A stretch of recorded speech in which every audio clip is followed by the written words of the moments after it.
Hockey Heritage Weekend arrives in Michigan and brings with it some pleasant surprises for the home fans. We'll talk with a member of the ECHL's Hall of Fame class of 2016. And it's official, the ECHL is growing. One state is going to get its first taste of AA hockey. All this and more right now on ECHL Week.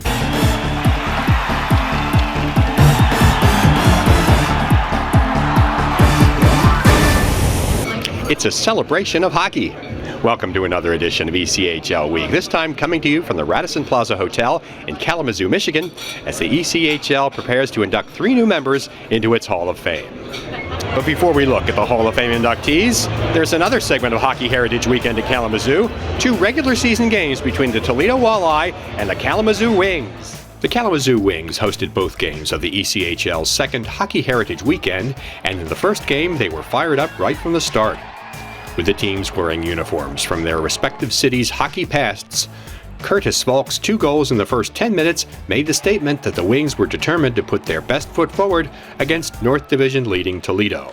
Shane Birschbach put the Walleye on the board later in that frame. But otherwise, Toledo had no answer for Kalamazoo goalie Joe Martin, who was sensational all weekend. In the 2 Hockey Heritage Weekend games, the veteran netminder stopped 77 of 80 shots. A goal by Ludwig Boomstrand restored the Wings' 3-goal margin. Alex Malay's empty netter rounded out the scoring and set the stage for Hockey Heritage Weekend, Part 2.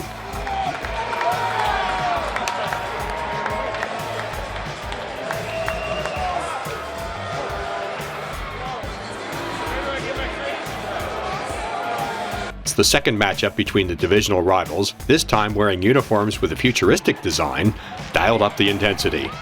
Again, Kalamazoo took a first-period lead, this time on a shorthanded score by Boomstrand. Dane Fox of the Wings and the Walleyes' Ralph Freebergs engaged in the only fisticuffs of the weekend. Still trailing, Toledo bided its time, made a serious commitment to defense, and eventually tied the game late in the second period on a goal by Austin Wuthridge. The Walleye took their only lead of the weekend early in the third period on Evan Rankin's 7th goal of the season, but a power play goal by Kalamazoo's Sacha Wimont retied the game. Justin Taylor's score, with about 7 minutes left, ended up being the game winner.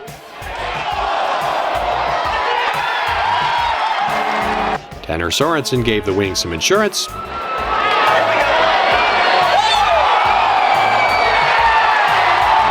Finally, Taylor's second goal, a shot which had just enough steam to enter the empty net, helped Kalamazoo close out a sweep of the weekend set. In 4 Hockey Heritage games over 2 years, the home team has won them all. And not surprisingly, Wings coach Nick Bootland was pleased about the outcome. You don't realize you might not have an opportunity like this again, and it compares to that outdoor game in Toledo last year. You get an opportunity to play in Hockey Heritage. Amazing jerseys for both teams, for the throwback and for the futuristic. We thank the Toledo Walleye for being great hosts. They did a great job, and it was really a lot of fun. Hi, this is Andy Huff. And Kenton Miller of the Wichita Thunder, and you're watching ECHL Week. Big news from around the league this week. Let's check out the details. There are now 29 ECHL franchises. The Board of Governors approved the expansion membership application of Worcester, Massachusetts for admission to begin play in October of 2017 at the DCU Center. From the Save Worcester Hockey Facebook page, to the fan-based media community, to the Boosters Club, to the interns who made a video about the importance of hockey to Worcester, to all those unsolicited and encouraging emails that I received, it is you who have inspired me on this journey. And we want to be ambassadors of the city. We want to go to Alaska. We want to go to Salt Lake City. We want to go to Boise. We want to go to Fort Myers and have Worcester on our crest, have Worcester on our shoulder. Right? I want that to be in the newspaper in Norfolk, Virginia. The club has scheduled an event for fans on April 3rd, during which it will announce the team name and unveil its logo. A divisional alignment, including Worcester, has yet to be decided upon. The last time the ECHL had as many as 29 teams was during the 2003-04 season, when it had 31. A longtime ECHL player, coach, and manager is making the move to the American Hockey League. ECHL Hall of Famer Nick Vitucci has left his post as Director of Hockey Operations of the Toledo Walleye to become assistant coach of the Portland Pirates. Vitucci spent 16 seasons in various capacities in Toledo with both the Storm and Walleye. He was twice named as the league's postseason MVP and won 5 ECHL championships, 4 as a player and 1 as an assistant coach. He was also a member of the ECHL's first championship team, the Carolina Thunderbirds, in 1989. We hear from a former NHL goalie, new ECHL Hall of Fame inductee Daniel Berthiaume, when ECHL Week continues.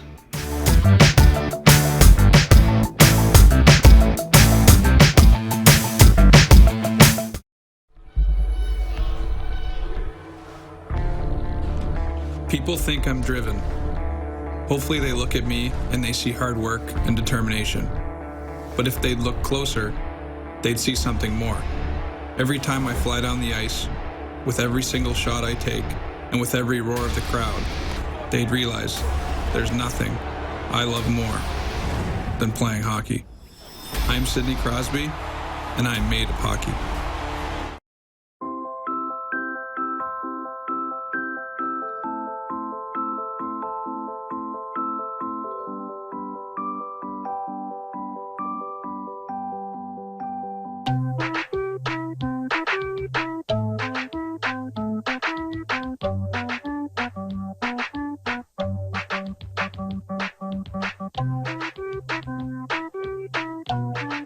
Start a story. Adopt at theshelterpetproject.org.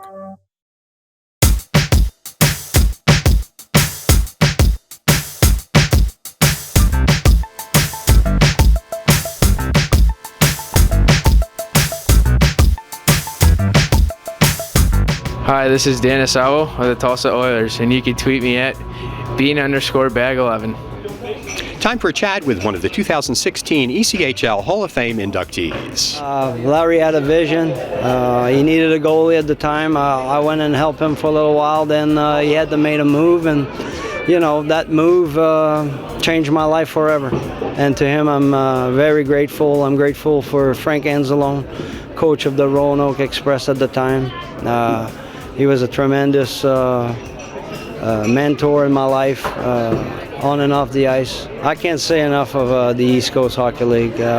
What makes me the most happy is knowing that I was part of this league, and looking in USA Today, I always go and see if guys got called up, and that makes me so happy when I see a guy getting called up to the American League or one jump in the NHL. And I watch the Dallas Star right now, and Vernon Fiddler that I played with in Winnipeg's been there forever. And I remember him being a young kid coming in, full of life, loved the game, and he was like, well, I don't know if I have the size, but he was so fast and so determined.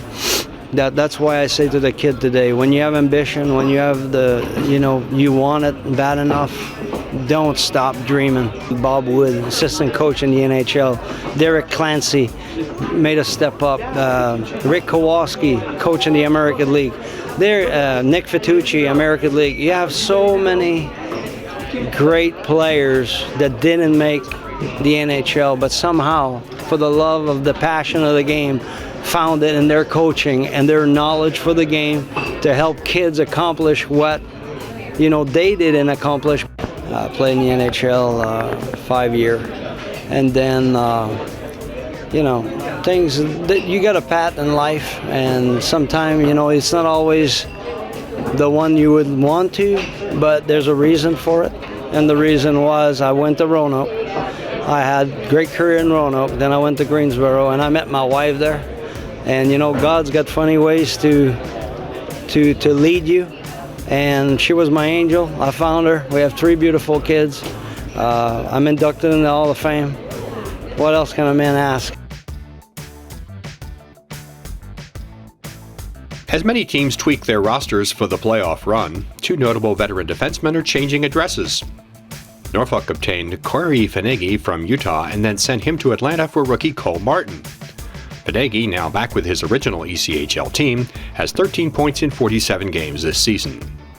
Heading west to Utah from Norfolk is Mike Ratchuk, who started the season in Cincinnati. He has 9 points in 29 ECHL games this season. Speaking of veterans, Tulsa and Indy have swapped a couple of forwards. Josh Brittain goes to the Oilers. Brittain, who's 6'5", will be making his 8th ECHL stop. Moving to the Fuel is Brandon Wong, who has played nearly 300 games in the league and has 13 points in 33 contests this year. Indy also gets rookie defenseman TREVOR CAMPBELL, who has yet to see action this season as the result of an injury. Let's go out to the Western Conference now for our featured game of the week. This is controlled by BOOTLAND. His shot goes wide of the cage. Down from the right point, Davis Van Dane keeps it alive for Alaska. Cuts to the middle and bits a backhander on net. He scores. And comes away with the puck. Elo out to the left point has Corbin Baldwin. Now right point, Sean Brittain. Shot towards net. They score! Carrying and now sends across to the left point for Mitch Jones. Sends in front. He has Johnson driving the net. He scores. Gave high slot for Morissette. Now right point, Ewan tees up a shot. Now he'll hold up. Left point for Rutt. His shot scores! Jake Rutt, the wrist shot through traffic. If it's not touched, it's Jake Rutt's first professional goal. But now Elo will move it over the blue line. Top of the right circle, Elo to the high slot, delays, fires, scores! What a debut for Radoslav Elo. He has his second of the night. Puck stays in the Idaho zone. T-Sink has it behind the net, wraps it to the front, a save made by Campbell.